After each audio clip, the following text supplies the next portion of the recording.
Hello दोस्तों, इस video को जितने हो सके जो भी आपके पास के रिश्ते हों, इर्द गिर्द जो भी ब्रोकन टूटने वाले रिश्ते हो, उन तक जरूर पहुंचाए, ताकि वह किसी एक बच्चे को ऐसा जन्म ना दे दे या प्लान ना कर दे उस बच्चे के लिए मुसीबत हो।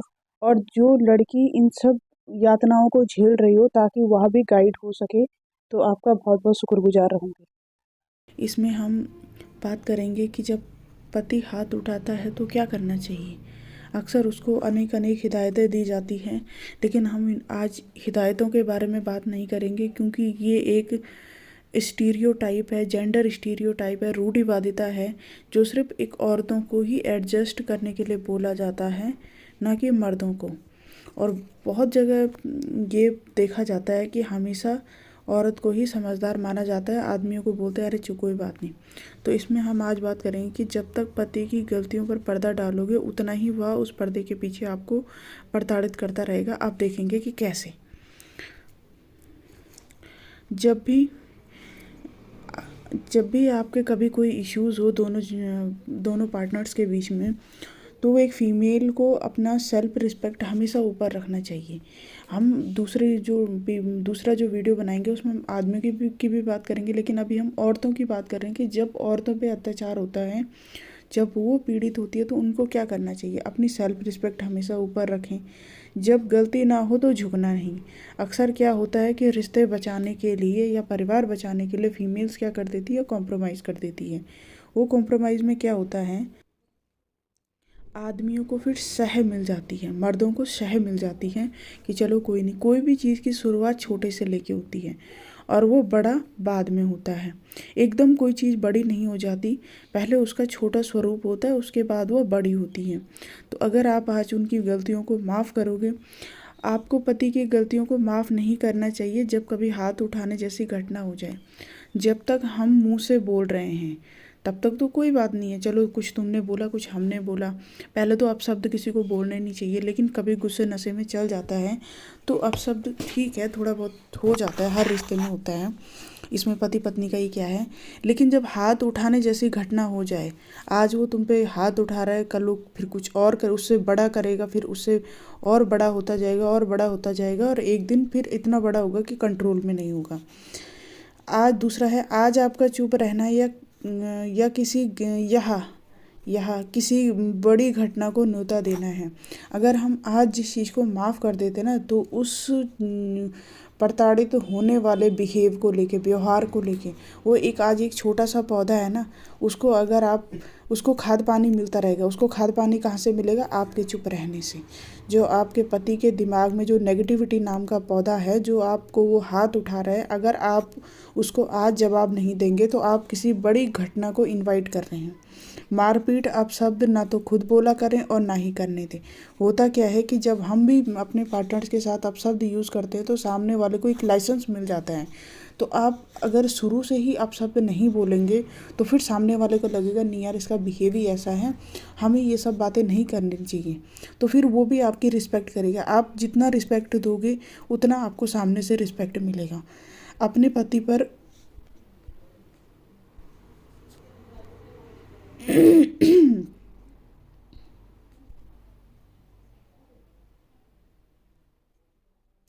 अपने पति पर लड़ाई में झूठे आरोप ना लगाएं और बच्चों को दूर रखें। होता क्या है कि घरों में जब गांव के या फिर शहर मोहल्ले में जैसे दो चार आदमी आ गए अड़ोस पड़ोस के आगे, तो फीमेल क्या करती है कि अपने पक्ष को मजबूत करने के लिए कि झूठे आरोप लगाने लगती है। अगर उसने एक मारा है तो औरतें फिर दो बताएगी, अगर दो मारा है तो बता देगी।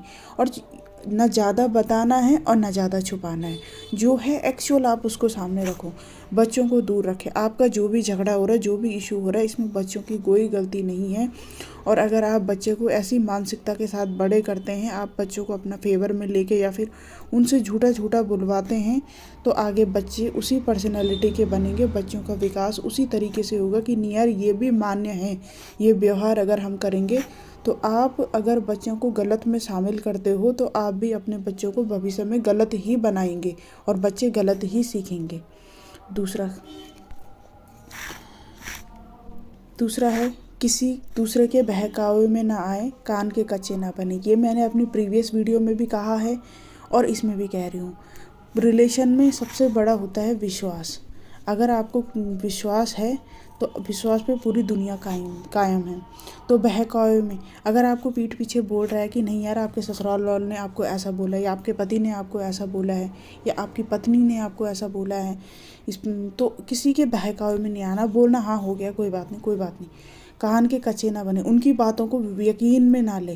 पहली बात तो पूछने की ज़रूरत नहीं। अगर आपको लग रहा है कि मेरे को पूछना चाहिए, अगर आप मेंटली डिस्टर्ब हो रहे हो उस बात को लेके, अगर आपका पूछने का मन है, तो आप डायरेक्टली बता दीजिए कि उसने ऐसा बोला है कि आपने मेरे लिए ये शब्द बोले हैं। तो अगर सच होगा तो सामने आ जाएगा, और झूठ होगा तो फिर वो बोलने वाला दोबारा कभी नहीं बोलेगा, कि उसको पता है कि मेरे को वापस पूछा जाएगा। घर के झगड़े में एक कारण गलतफहमी भी है। गलतफहमी लगभग मोस्टली सभी झगड़ों का कारण होती है। नेक्स्ट है, झगड़ों में आपको चोट लग सकती है, और कभी कभी चोट ठीक ना होने वाली चोट भी लग सकती है।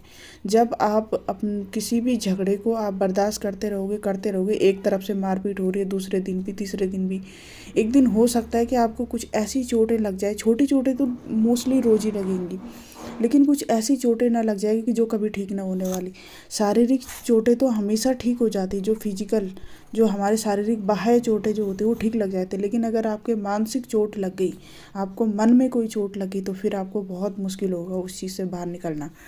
तो इसमें आपको ये ध्यान भी रखना चाहिए कि मुझे ये सब नहीं करना है। माता पिता की इज्जत की परवाह ना करें, और उनके लिए आपका ज़िंदा होना ज़रूरी है।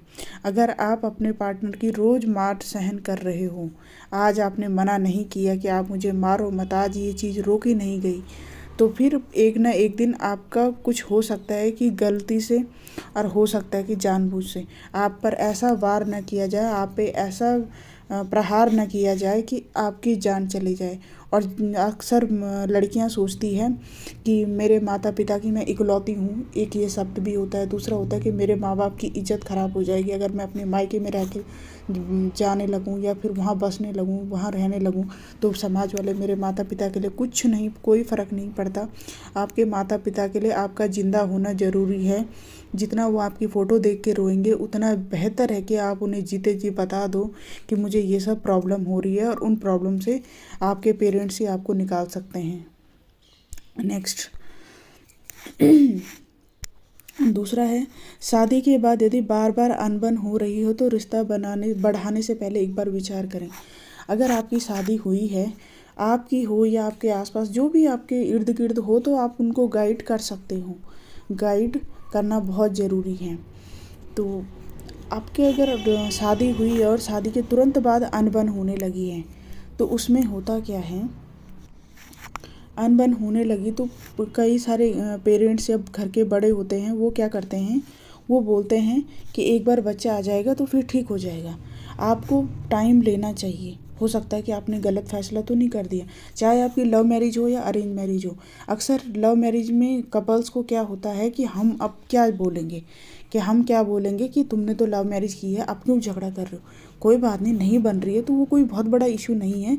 आप उसमें टाइम लो, दोनों एक दूसरे को एक बार फिर सोचो, एक बार फिर विचार करो अपने रिश्ते के बारे में कि हमें इस रिश्ते में रहना है कि नहीं रहना है। शुरू में समय ले एक दूसरे को जानने का। शुरू में लड़ाई हो रही, जैसा हम बात कर चुके हैं, यदि समय बिताने पर भी दोनों में तालमेल नहीं बैठ रहा, तो बेहिचक आपको अलग हो जाना चाहिए। शादी एक ऐसा रिश्ता है कि इसमें आप दोनों पति पत्नी भी के साथ साथ इधर से लड़की की फैमिली और उधर से लड़की की फैमिली, ये एक पूरी चेन बन जाती है। और होता क्या है कि जब ये चेन बन जाती है तो लड़ाई तो दोनों में होती है, और तनातनी पूरी चेन में हो जाती है, खिंचाव पूरी चेन में पड़ जाता है। तो इस खिंचाव से बचने के लिए आप अपना तालमेल देखें। अगर बैठ रहा है तो ठीक है, नहीं है तो आप अपने पेरेंट्स को भी परेशान ना करें, ससुराल वालों को भी परेशान ना करें, मायके वालों को। ये बात दोनों पे लागू होती है, चाहे वो लड़का हो चाहे लड़की हो। अच्छा, एक चीज़ मैं हमेशा इस बात का जिक्र करती हूँ कि हमारा जितने भी रिश्ते हैं ना, वो हमें सब रेडीमेड है। अगर हमें चाचा बनना है, बुआ बनना है, मामा बनना है, तो ये सब हमारे रेडीमेड रिश्ते होते हैं। हमारा एक ही बनावटी रिश्ता है, वो है पति पत्नी का। यही एक रिश्ता होता है, और इन्हीं से निकल के हमारे सारे रिश्ते बनते हैं, और एक ही रिश्ता बनाते हैं, और एक ही रिश्ते में तलाक होता है। बाद बाकी सब हमें अपने आप मिल जाते हैं। ये कभी ना सोचे कि बच्चे के होने बाद सब ठीक हो जाएगा। एक नन्ही सी जान से क्या उम्मीद करोगे, कहीं उसकी जिम्मेदारी का भी बोझ ना बन जाए और फिर अचानक आपका रिश्ता भी बोझ बन जाएगा। यदि कभी अलग होंगे तो सबसे बड़ा दुख उस बच्चे को होगा। जैसे कि मैंने अभी बोला कि बच्चे होने की सलाह बिल्कुल ना दे। अगर आपकी बहू और बेटे में नहीं बन रही है या फिर बेटी दामाद में नहीं बन रही है तो बच्चा पैदा करने की सलाह, ये एक घटिया सलाह बोलूँगी मैं इसको, कि ये एक सलाह कभी किसी को ना दे। मैं इसको सबसे घटिया वाहियात बोलूँगी मैं इसको, कि अगर कोई ऐसी सलाह देता है कि आपको ये सब करना चाहिए तो मैं उसको सबसे वाहियात सलाह बोलूँगी उसको, कि आपको उम्र का तजुर्बा नहीं है, या तजुर्बा है भी तो आप इतनी गलत सलाह मत दो किसी को कि आप एक बच्चे को भी उसमें झोंक दो। अक्सर बोलते हैं कि बच्चा हो जाएगा तो सारा कुछ सेट हो जाएगा। बच्चे होने के बाद पता चल रहा है कि उस बच्चे की टेंशन दोनों तरफ से हो जाए, इधर से लड़की के माँ बाप को, इधर से लड़के के माँ बाप को, कि अब क्या ये दोनों तो सुधरते नहीं, और अब क्या इन बच्चों का क्या होगा, इस बच्चे का क्या होगा। और वो बच्चा भी जिसका विकास एक अच्छे माहौल में होना चाहिए, उस बच्चे का विकास भी एक ऐसे बेकार माहौल में होगा जहाँ रोज़ झगड़ा चल रहा है दोनों मियाँ बीवी का। उस बच्चे पे, उसके विकास पे, उसके मानसिक स्तर पे क्या असर पड़ेगा। तो आप एक बच्चे को बिल्कुल भी बीच में ना लाएं। जब आप दोनों श्योर हो जाएं कि हमें बच्चा करना चाहिए, अब हम ठीक है, अब हमारे इश्यूज़ कंप्लीट ख़त्म हो गए हैं, तो तभी एक बच्चे को करें। वरना उस बच्चे को, वो एक ऐसा बच्चा होगा कि वो तो ना कभी एक शादी पे विश्वास कर पाएगा, ना तो वो कभी किसी रिश्ते पे विश्वास कर पाएगा। उसका जब अपने आसपास, अपने पेरेंट्स के आसपास जब वो झगड़ा होते हुए देखेगा ना, तो उसे लगेगा कि सारी दुनिया ऐसे ही है। क्योंकि बच्चे अपने माँ बाप से ही सबसे पहले सीखते हैं। उनको लगता है कि जैसे माँ बाप हैं वैसे ही सारी दुनिया है। तो अपने बच्चे को लेके इतना सजग रहें कि बच्चा तभी करें जब आप लोगों की आपस में बन रही हो, और अपनी वाइफ पे कभी भी हाथ ना उठाएं। ये एक बहुत बड़ा अपराध है। और अगर वाइफ उसमें चलेगी, पुलिस में चलेगी, तो आपके जेल की हवा अलग खानी पड़ेगी, और आपको पेरेंट्स को अलग से बेइज्जती सहनी पड़ेगी कि ऐसा ऐसा बच्चा पैदा किया है तुमने, या ऐसे संस्कार है तुम्हारे, ऐसी वैल्यूज़ है तुम्हारे परिवार की कि वो ऐसा करता है। और लड़की भी कभी लड़के पे आरोप नहीं लगाना चाहिए। आपकी नहीं बन रही है तो ठीक है ना, मतलब दोनों आपसी संबंधी से, दोनों सहमति से अलग हो जाए। ज़रूरी थोड़ी है कि दोनों में कलेश करना है, दोनों फैमिली में कलेश करना है। शादी का रिश्ता अगर तुमने बनाया है, चल रहा है तो ठीक है, नहीं तो आपसी सहमति से अलग हो जाइए। और दुनिया वाले भी आपको तब तक बोलेंगे जब तक आप दुनिया वालों को मौका देंगे बोलने का। जिस दिन अगर दुनिया को लगेगा कि नहीं यार ये दूसरे रिश्ते में भी खुश हैं, पता चल रहा है एक रिश्ते से आपने तलाक ले लिया, दूसरे रिश्ते की तलाक की नौबत आ गई, या दूसरे रिश्ते में भी वही हाल हो रहा है। Thank you so much. और इस बात का विशेष ध्यान रखा जाए कि कभी भी आपको मानसिक प्रताड़ना हो या शारीरिक प्रताड़ना हो, ये सब नहीं झेलना चाहिए।